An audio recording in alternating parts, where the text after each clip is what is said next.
The massive doors of the Galactic Council chamber slid open with a deep rumble that seemed to shake the very foundations of the space station. Ambassador Jinwoo Park stepped through, his black diplomatic uniform a stark contrast against the shimmering crystal walls that stretched impossibly high above him. Each footstep echoed like a gunshot in the vast chamber, announcing his arrival to the three most powerful civilizations in the known galaxy. The air itself seemed to thicken with tension as Jinwoo walked down the long aisle toward the central podium. On his left, the Krillian delegation towered like living nightmares, their chitinous exoskeletons gleaming under the chamber's harsh lights, mandibles clicking in what he knew was their version of disdainful laughter. Some stood nearly 12 feet tall, their multiple arms ending in razor-sharp claws that could slice through steel.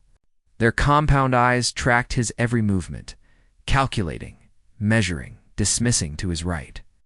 The Vorthok representatives floated in their containment fields, their energy forms pulsing with colors that had no names in human language. They were ancient beyond measure, beings of pure thought and power who had transcended physical form eons ago. Their collective consciousness hummed with barely contained arrogance, treating this meeting as little more than an amusing diversion from their cosmic pursuits. And directly ahead, the Nexari delegation stood in perfect formation, mechanical beings whose optical sensors glowed with cold, calculating intelligence.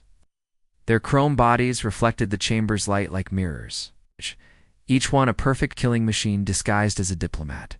They had conquered 1,000 worlds through pure logic and overwhelming technological superiority, reducing entire civilizations to component parts in their ever-expanding empire.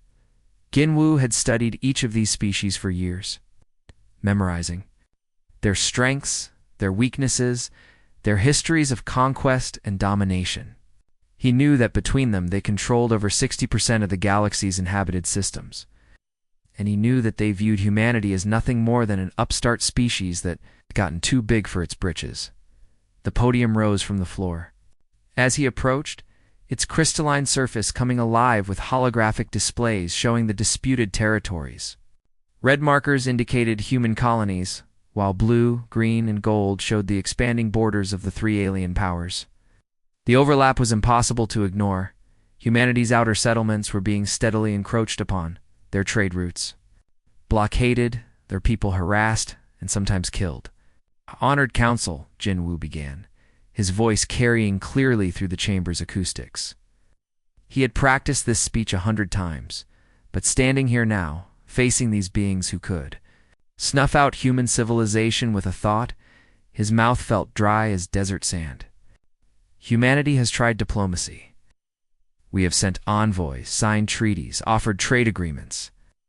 We have bent over backward to accommodate your expansion, relocating our people when you claimed their worlds, rerouting our ships when you declared new exclusion zones. High Chancellor Vexstar of the Krillians rose from his throne-like chair, his massive form casting a shadow over the human ambassador. His voice was like grinding stone when he spoke. Your species has existed for mere millennia.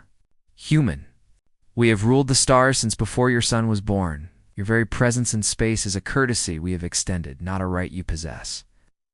The other Krillians clicked their approval, a sound like 1,000 insects preparing to feast. Felt sweat beading on his forehead, but he kept his expression neutral. He had seen what these creatures could do, entire human colonies reduced to empty shells, their populations either dead or enslaved in the Krillian biofactories. Your continued aggression against our colonies leaves us no choice, Jinwoo continued, his voice growing stronger with each word.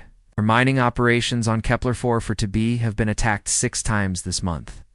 Our civilian transports are being boarded and their crews imprisoned.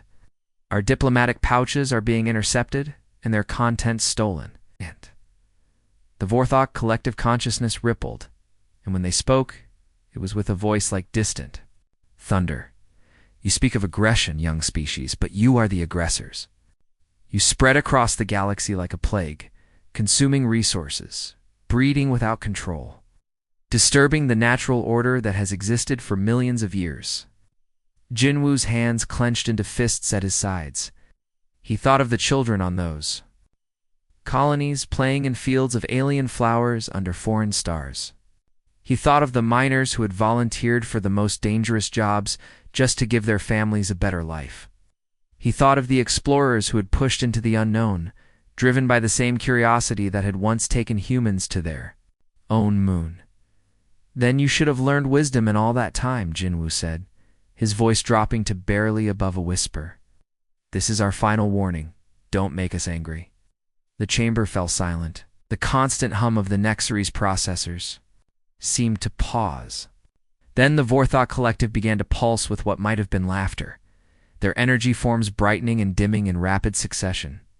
"Anger," said their voice now, carrying notes of genuine amusement. "What can your primitive emotions accomplish against our combined fleets? We command forces that could shatter planets, technologies that bend the very laws of physics to our will. You are insects compared to us, and insects do not threaten gods." Jinwoo looked up at the hovering energy beings, then at the towering Jatrian, Krillians, then at the coldly calculating Nexori, the blue marble that had given birth to his species. He thought of the wars his people had fought, the struggles they had endured, the impossible odds they had overcome time and again. "You'll find out," Jinwoo replied quietly, his voice carrying a weight that seemed to press down on the chamber like a physical force, "if you force our hand." The alien delegates exchanged glances, or what passed for glances, among their various species. They had expected pleading, perhaps bargaining. They had not expected this quiet certainty, this absolute conviction that spoke of something deeper than mere bravado. Jinwoo turned and walked back down the aisle, his footsteps echoing in the stunned silence. He did not look back, did not acknowledge the whispered conversations that began as soon as he passed. He had delivered humanity's message. Now the choice was theirs. Within hours of the failed negotiations, the three alien powers convened. An emergency session? The ultimatum they issued was broadcast across every human world, every space station, every ship in the void. Humanity had 7 solar days to abandon their outer colonies and accept vassalage or face the combined might of 3 galactic superpowers. The galaxy held its breath, waiting to see what the humans would do. They would not have to wait long. The Bridge of the Soul's Pride hummed with quiet efficiency as Captain Hejin Kim watched the final evacuation transport disappear into the swirling clouds of Kepler-4 to B's atmosphere. The massive mining colony below had taken 3 years to build, its crystalline extraction towers, reaching deep into the planet's core where rare elements worth billions of credits lay waiting. Now those same towers stood empty, their lights dimming one by one as automated systems powered down. "That's the last of them, sir," reported Lieutenant So-Young Lee, her fingers dancing across the holographic display at the communications station. "Transport New Busan has cleared the atmosphere with 437 civilians aboard. All mining families are accounted for." Jin nodded, his weathered face betraying none of the emotion churning in his chest. He had served in the human colonial fleet for 23 years, had seen the rise and fall of dozens of settlements, but this felt different. This felt like the end of something precious and the beginning of something terrible. "Sir," came another voice from the sensor station, "we're detecting multiple alien observation drones in the outer system. Looks like Krillian hunter-killers maintaining a perimeter at 12 light minutes." Through the massive viewport, Heijin could see the sleek forms of other evacuation ships scattered across the starfield, each one carrying the hopes and dreams of families who had risked everything to build new lives among the stars. The Gwangju runner was loading the last of the hydroponic equipment from the agricultural domes. The Inshen Wanderer carried the colony's precious genetic samples in seed banks. Every ship represented years of human effort, now being abandoned in the face of alien ultimatums. Captain Lieutenant So-Young called out, her voice carrying a note of anticipation that made everyone on the bridge look up. "Priority transmission from Fleet Command. Authentication code, 37 protocol." The bridge fell silent except for the gentle hum of life support systems. Even the youngest crew members knew what those words meant. The 37 protocol was not just a military directive. It was a promise carved in blood and steel, forged in the fires of humanity's darkest hours. Heijin walked slowly to the communications console, his boots clicking against the metal deck plates. He placed his palm on the bioscanner and spoke clearly into the pickup. Captain Heijin Kim, Colonial Fleet, authorization code 77 Alpha 9. I acknowledge receipt of 37 protocol activation. The computer's voice was coldly neutral as it responded. All non-essential personnel have been evacuated from the Outer Rim. The 37 protocol is now in effect. May God have mercy on our enemies' souls, Lieutenant. So-young looked up from her station, her young face pale but determined. Sir, what does this mean for us? Are we really going to let them take our worlds? Hajin smiled, but it was not a pleasant expression. It was the smile of a predator who had been underestimated for far too long. The aliens think they understand us, Lieutenant. They think we're just another species that will roll over and show our bellies when threatened. They're about to learn how wrong they are. The captain moved to the tactical display where red markers showed the positions of the 3 alien fleets. Converging on human territory?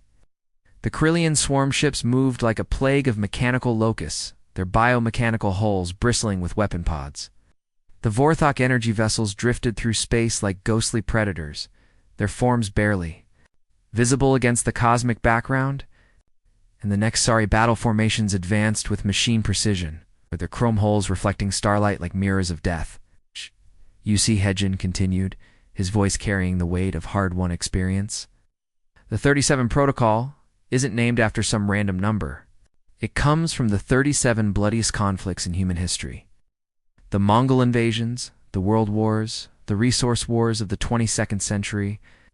Every time humanity has faced extinction, every time we've been pushed to the brink, we've done the same thing. He gestured to the evacuation ships spread across the system. We clear the field of anything we can't afford to lose. Make sure our families, our children, our future is safe. And then his smile grew wider, more dangerous. Then we show our enemies what happens when you corner a species that has spent 10,000 years perfecting the art of war. Signal the fleet, Hajin ordered, his voice carrying across the bridge with absolute authority. Begin Phase 1. Response was immediate. Across the system, human vessels began to move with purpose that looked like retreat but felt like something else entirely. The evacuation ships formed up in defensive formations, their civilian passengers safely secured in the innermost hulls. Military escorts took positions around them, their weapons powered but not yet active. And deeper in the system, hidden among the asteroid fields and gas giant rings, other ships began to stir.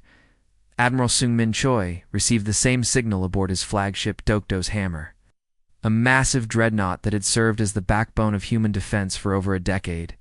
His tactical display showed the same picture: alien fleets advancing, human forces seemingly in retreat. But the Admiral's eyes held no defeat, only calculation. All ships, he broadcast on the encrypted command frequency, implement dispersal. Pattern Delta 7. Make it look good, people. We want them confident, maybe even a little bit cocky. The human fleet began to scatter like startled fish, their formations breaking apart as ships peeled away toward the inner systems. 2 alien observers monitoring the withdrawal. It looked like panic. Vessels fled in all directions, their courses seemingly random, their communications filled with coded messages that spoke of fear and confusion. The Krillian fleet commander, a massive creature whose carapace bore the scars of 100 battles, clicked his mandibles in satisfaction. The humans break before us like waves against stone. Their much-vaunted courage crumbles at the first sign of true opposition. The Vorthok collective consciousness pulsed with arrogant pleasure. They flee like their primitive ancestors before the storm. Perhaps this conquest will be easier than anticipated. Even the coldly logical Nexari calculated victory with 97% probability. Their quantum processors analyzed human retreat patterns and found them to be exactly what their databases predicted: chaotic, emotional, inefficient. But they were wrong. Catastrophically, fatally wrong. The human retreat was not chaos. It was choreography. Every ship that fled carried with it a piece of a larger puzzle, taking positions that would not become clear until much later. Mining vessels moved toward asteroid fields where their equipment could be repurposed. Agricultural ships headed for gas giants where their atmospheric processors could be weaponized. Military vessels seemed to scatter randomly, but their paths would converge at coordinates that existed only in the minds of human. Tactical commanders. As the alien fleets advanced into what they believed were conquered systems, they found empty worlds and abandoned stations. The humans had left behind no defenses, no obstacles, no signs of resistance. It was almost disappointingly easy. They had no idea they were walking into a trap that had been centuries in the making. It's forged in the crucible of human conflict and refined through generations of warfare. The 37 Protocol was not just a retreat. It was the most dangerous gambit in human military history, and the aliens were about to discover why humanity had never lost a war when they truly decided to fight. The Krillian Dreadnought * Bone Crusher * drifted through the Kepler system like a mechanical mountain, its bioengineered hull stretching nearly 2 kilometers from bow to stern. Admiral Zekthal stood in the command chamber. His compound eyes tracked the readings with satisfaction. No human ships detected. No defensive installations, nothing but abandoned worlds waiting to be claimed. Pathetic, he clicked to his subordinates, mandibles chattering with contempt. The humans flee like prey animals. Their reputation was clearly exaggerated, but the thermal sensors that tracked the corona of the dying star at the system's edge couldn't penetrate the roiling plasma storms that raged there. They couldn't see the 7 human ships that had been hiding in that stellar furnace for 3 days, their specially designed hulls absorbing energy that would have vaporized any other vessel in the galaxy. Commander Taehyun felt the heat even through his ship's advanced shielding.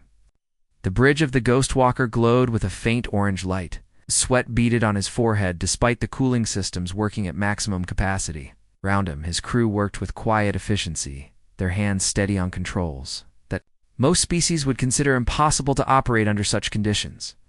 "Sir," whispered Lieutenant Park from the sensor station, "Krillian Dreadnought is in position. Range 40,000 kilometers. They have no idea we're here." Taehung smiled grimly. The aliens had made their first mistake. They thought like aliens. Logical, predictable, bound by the conventional wisdom that said certain things were impossible.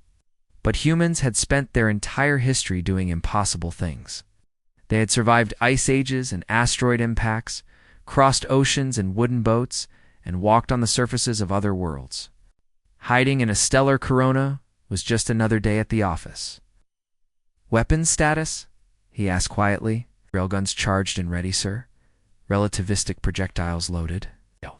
We're carrying enough kinetic energy to punch through a moon." Commanders' finger hovered over the firing control. In the depths of the star's corona, the ship and 6 others had been absorbing stellar energy for 72 hours.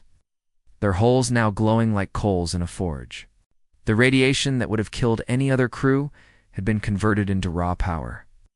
Feeding weapons systems that defied every law of physics the aliens thought they understood. "All ships," Taehyung transmitted on the encrypted frequency. "This is for every human child who ever looked up at the stars and dreamed of flying among them. Fire." The Ghostwalker erupted from the corona like a missile launched from the heart of a star.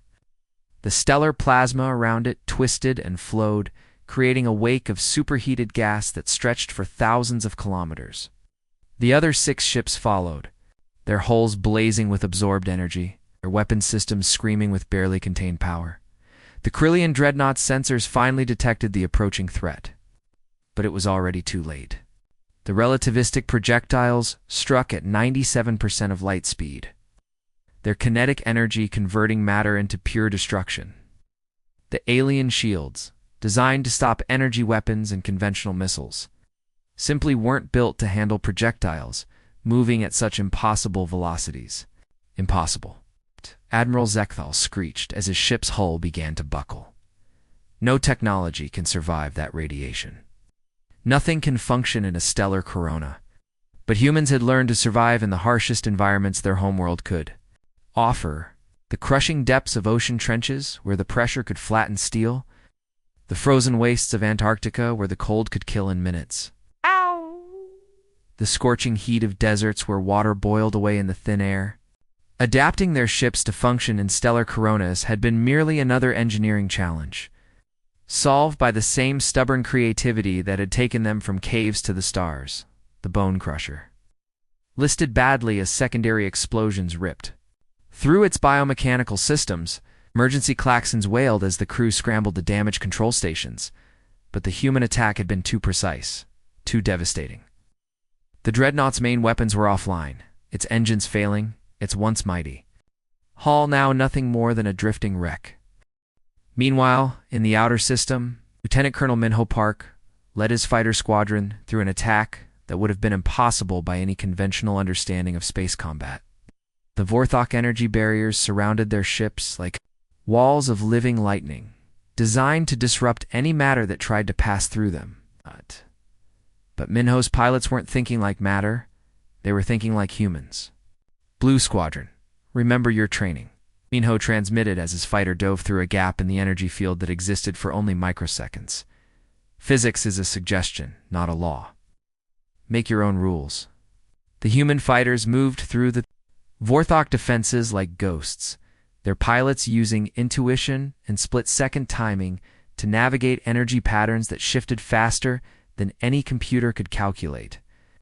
Where alien minds thought in straight lines and predictable algorithms, human creativity flourished in chaos. They flew like they had learned to fly on Earth by instinct, by feel, by the kind of raw talent that couldn't be programmed or calculated. Impossible. The Vorthok collective consciousness pulsed with confusion and growing alarm. Their flight patterns make no sense. They violate every principle of three-dimensional movement. But the humans weren't following three-dimensional principles. They were following the same instincts that had once let their ancestors hunt mammoths with nothing but stone, spears, and determination. They were thinking like predators, like creatures that had evolved to survive against impossible odds. Minho's fighters spiraled through a gap in the energy field that shouldn't have existed, his plasma cannons lighting up the void as they found their target. The Vorthok energy ship, a creature of pure thought and power, had never faced an opponent that could think in ways that defied logic. It reeled under the assault, its consciousness fragmenting as human weapons tore through defenses that had never been designed to stop such unorthodox attacks. Remember, Minho transmitted to his pilots as they danced through the alien formation like wolves among sheep. We're not just fighting for territory, we're fighting for the right to exist as equals. The human counterattack was unlike anything the galaxy had seen in a million years of interstellar warfare. Ships appeared from impossible angles, emerging from gas giant atmospheres, materializing from behind asteroid fields, dropping out of hyperspace in formations that shouldn't have been survivable.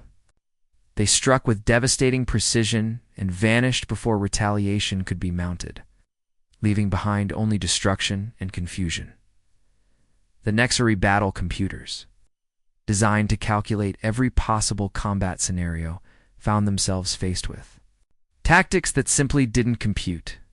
Human ships moved in patterns that violated their programming, used weapons in ways that defied their databases, and fought with a creativity that their mechanical minds couldn't process. Error, reported the Nexari fleet commander, its optical sensors flickering with confusion. Human combat patterns do not match any known military doctrine. Commend immediate tactical analysis. But there was no time for analysis. The humans were already among them, their ships moving like living things through formations that had been perfected over millions of years of conquest. They fought like they had learned to fight on Earth, not with the cold precision of machines, but with the wild creativity of survivors who had spent their entire evolutionary history facing enemies that should have been impossible to defeat. The three alien fleets, so confident in their superiority just hours before, found themselves reeling under an assault that challenged everything they thought they knew about warfare. They were no longer facing a primitive species that could be easily conquered. They were facing predators who had spent millennia perfecting the art of war against opponents as intelligent and resourceful as themselves, and the humans were just getting started.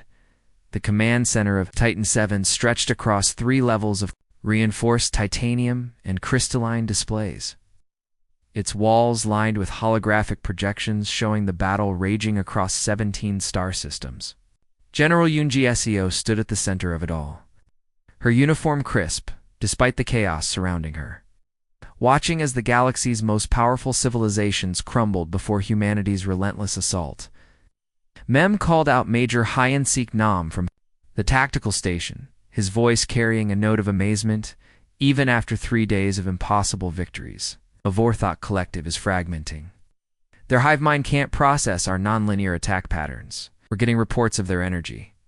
Beings literally tearing themselves apart, trying to understand what we're doing.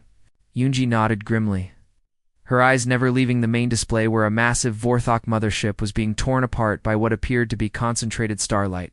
The beam of focused solar energy carved through the alien vessel's energy shields. Like a hot knife through butter, its power drawn from the very star the ship was orbiting. "How are our gravitational lensing arrays performing?" she asked, watching as another beam of weaponized starlight lanced across space to strike a Krillian battle cruiser. "Beyond expectations, General," reported Lieutenant Colonel Yujon Kim from the weapons control station. "We've managed to turn 6 different star systems into focusing arrays. The aliens keep trying to attack our lens generators, but they can't figure out which asteroids and space debris are part of the network and which are just random rocks." The genius of it made Yunji almost smile. While the alien fleets had been searching for massive weapon installations and military bases, human engineers had been quietly installing microgravitational generators throughout the asteroid belts of dozens of systems. Each generator was no bigger than a briefcase, powered by the ambient cosmic radiation that filled space. Individually, they were invisible to most sensors. Together, they could bend the path of light itself, turning distant stars into precision weapons. "Sir," came another voice from the intelligence station, "we're intercepting communications from the Nexari fleet. Their battle computers are overheating, trying to calculate our next moves. 3 of their dreadnoughts have gone offline just from processing overload." The aliens had made a critical error that was now costing them everything. They had assumed that humanity's chaotic nature was a weakness, something to be exploited. They had spent millions of years perfecting order, creating civilizations that ran like clockwork, developing military doctrines that followed precise mathematical formulas. But humans had taken a different path. While alien civilizations had evolved toward order and predictability, humans had embraced controlled chaos as a military doctrine. They fought like their ancestors had hunted, not with the rigid patterns of a machine, but with the wild creativity of pack hunters who could adapt to any situation in real time. General reported Captain Dongjun Lee from the engineering station, his voice crackling with excitement. "My teams have successfully weaponized the quantum fluctuations in the Vega system. We're literally using the uncertainty principle as a weapon every time the Krillian ships try to lock onto our fighters. Reality shifts just enough to throw off their targeting." Yonji turned to watch the tactical display showing the Vega engagement. Human fighter squadrons were dancing through Krillian formations like ghosts, their positions shifting in ways that defied conventional physics. The alien ships fired at targets that were there one moment and somewhere else entirely the next, their weapons striking empty space, while human missiles found their marks with impossible accuracy. "How?" she asked, genuinely curious about the science behind the impossible. "We're using quantum entanglement generators to create localized fields of probability flux," Captain Lee explained, his engineer's mind clearly delighted by the technical challenge. "The Krillian sensors tell them our ships are in one location, but quantum mechanics says they might be somewhere else. Since both statements are true until observed, we're existing in multiple positions simultaneously until the moment we choose. To collapse the wave function, it was insane. It was impossible. It was exactly the kind of solution that only humans would think of, turning the fundamental uncertainty of the universe into a tactical advantage. The 3 alien powers found themselves facing an enemy that didn't just want to win, they wanted to teach the galaxy a lesson about underestimating humanity. Each victory was precise, calculated, and terrifyingly effective, but also deeply personal. The humans weren't just defeating their enemies, they were humiliating them, showing them that all their technological superiority meant nothing against creatures who refused to be bound by conventional thinking. Mem called out another officer. We're receiving surrender signals from the Nexari 7th Fleet. They're requesting terms. Dened Yunji replied without hesitation. They wanted to see what happens when you make humans angry. They're going to get the full experience. On the main display, she watched as a Nexari battle group tried to retreat through a hyperspace jump point, only to find their exit vector had been mined with exotic matter bombs. The explosions tore through their formation like paper, sending chrome debris spinning through the void. The humans had anticipated their escape route and prepared accordingly, turning the aliens' own tactical predictability against them. "Sir," reported Major Nam, "we're detecting massive energy signatures from the Krillian home fleet.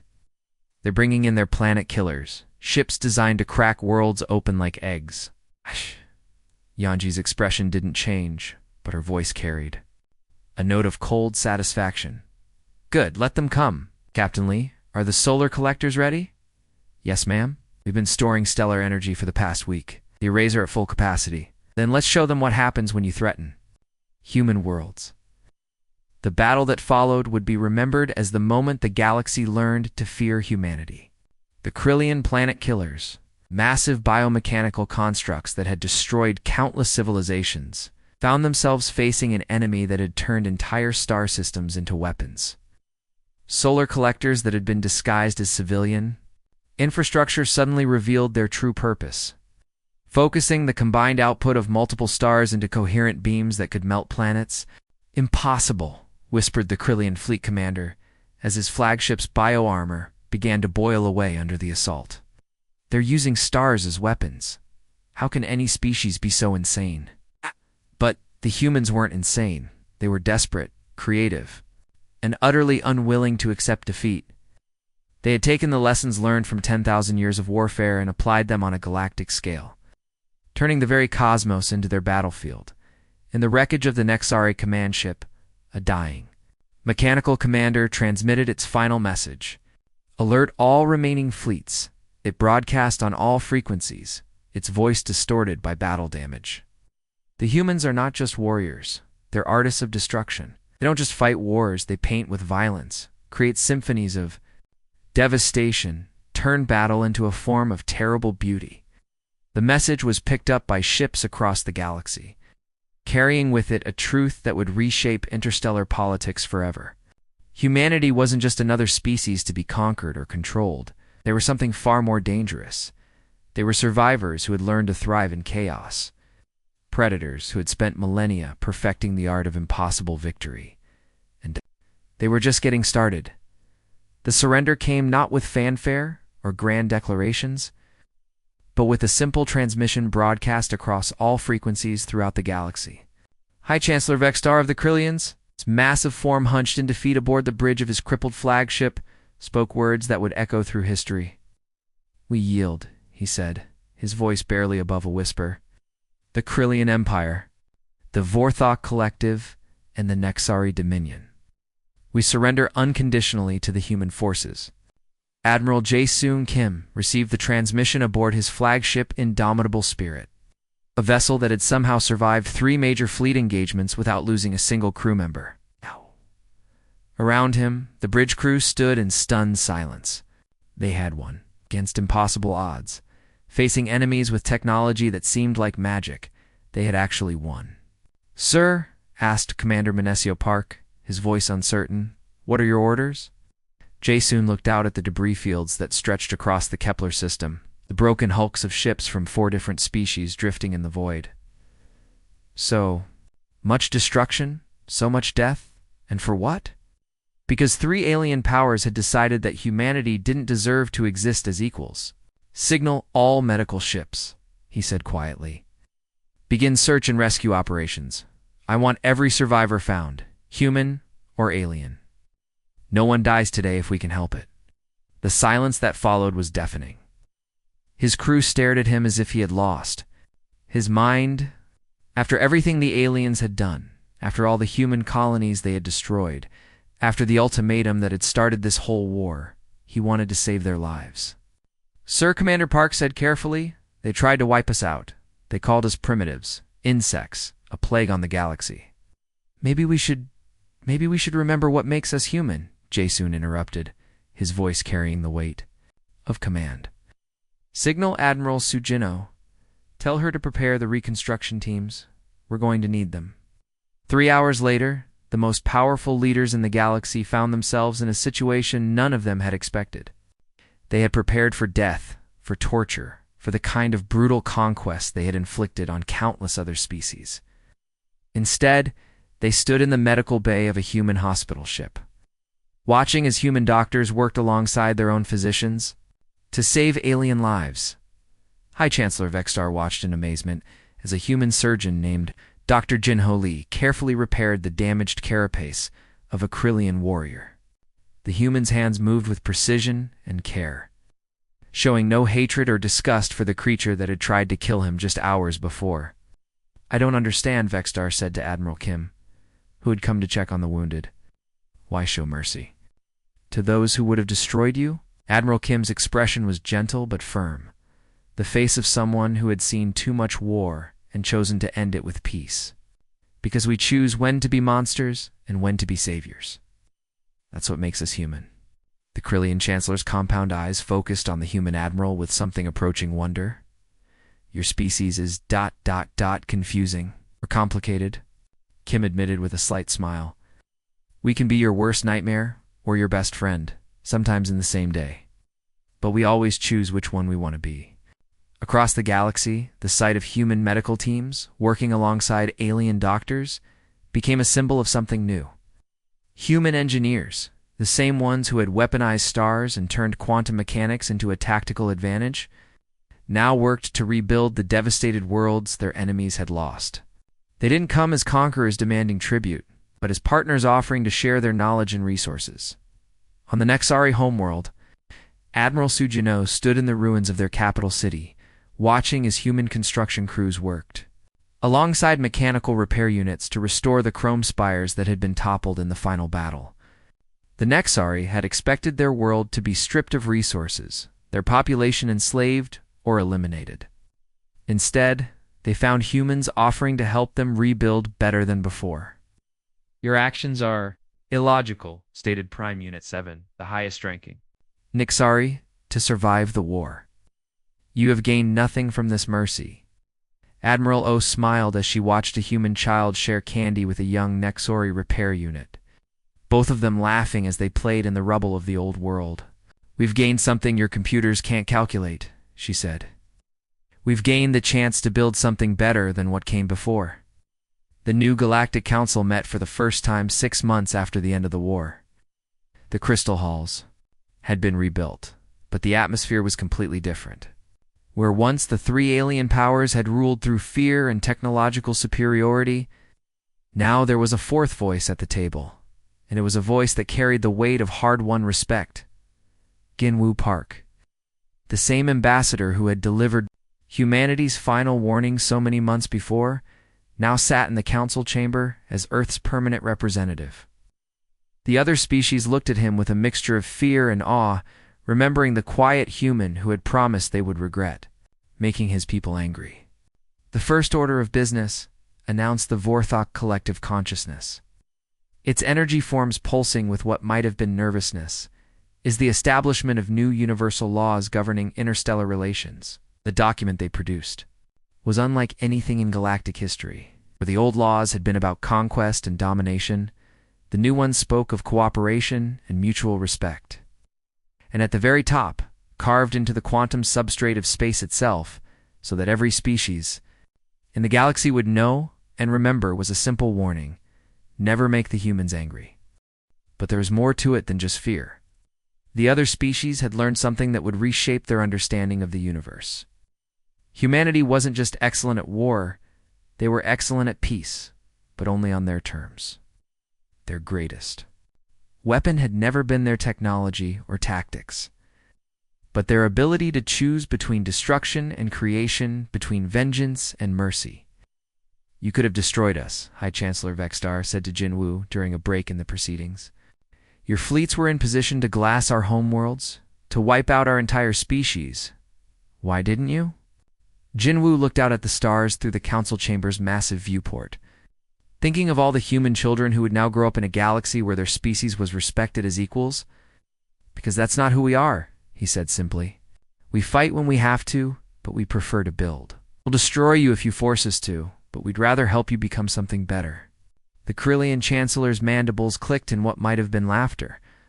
Your species is terrifying precisely because you're not monsters. Monsters are predictable. Humans are something else entirely. Years later, when historians wrote about the brief but decisive war that had changed the galaxy forever, they would struggle to explain how humanity had achieved the impossible. How a species that had barely left their home system had defeated 3 galactic superpowers in a matter of weeks. How creatures that the aliens had dismissed as primitive had turned physics itself into a weapon. But the answer was simpler than they thought.